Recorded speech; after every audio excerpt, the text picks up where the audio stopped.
আপনারা যদি এই নকশাগুলো দেখেন তাহলে প্রতিটা দেওয়ালের এই নকশাগুলো করা আছে, কিন্তু আর এগুলো কত সুন্দর করে নিখুঁতভাবে করা। এই যে এখন আমরা পাহাড়পুরের ভিতরে ঘুরে ঘুরে দেখতেছি, আসলে সৌন্দর্যটা অমায়িক, অনেক সুন্দর। পাহাড়পুরের ভিতরটা আমার তো খুবই ভালো লাগতেছে।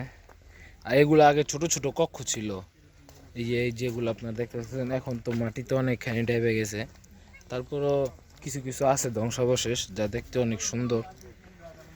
আমরা হাঁটছি আর দেখাচ্ছি আপনাদের, হিউজ, অনেক সুন্দর।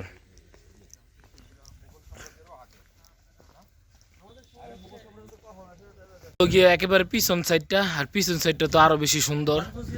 পিছন সাইডটা দিয়ে আপনাদের দেখাচ্ছি সম্পুর বিহার, যেটাকে বৌদ্ধ বিহার বা ভিক্ষু বিহার বলে।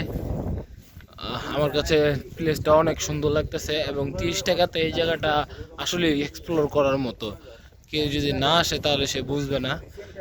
প্রাচীন স্থাপত্যগুলা আমাদেরই সম্পদ, তো এগুলো দেখতেছি অনেক ভালো লাগতেছে আমার। মূল যেই মন্দিরটার মতো আছে, স্থাপত্যটা আছে, আমরা একেবারে ওটার কাছে এসে পড়ছি। তো আপনাদের দেখাই এগুলোর ভিতরে কি কি কারুকাজ করা আছে। প্রথমে যদি দেখাই, এই যে এখানে সুন্দর সুন্দর প্রতিমাগুলার কারুকার্য করা আছে। তারপরে এই যে দেখতে পারতেছেন, এগুলা কিন্তু সেই সময় খুব নিখুঁত শিল্পীরা করছে। এই যে দেখতে পারতেছেন, হিউজ। আর উপরের পাটটা আরো সুন্দর। হলো একবার পাহাড়পুরের ফ্রন্ট সাইডের মন্দিরের ছবিটা আপনারা দেখতে পাইতেছেন। এটাতে যদিও আগে ওঠা যেত, এখন ওঠা নিষেধ। ওনারা এটা রেস্ট্রিক্টেড করে দিছে, কেন জানি না, কিন্তু এটা উঠতে পারলে অনেক বেশি ভালো লাগতো। মন্দিরটা আসলে অনেক সুন্দর। এটা ছিল মন্দির।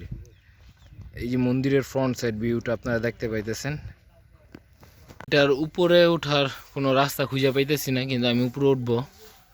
উপরে উঠে আপনাদের দেখাবো। আমি উপরে ওঠার চেষ্টা করতেছি কিন্তু পারতেছি না।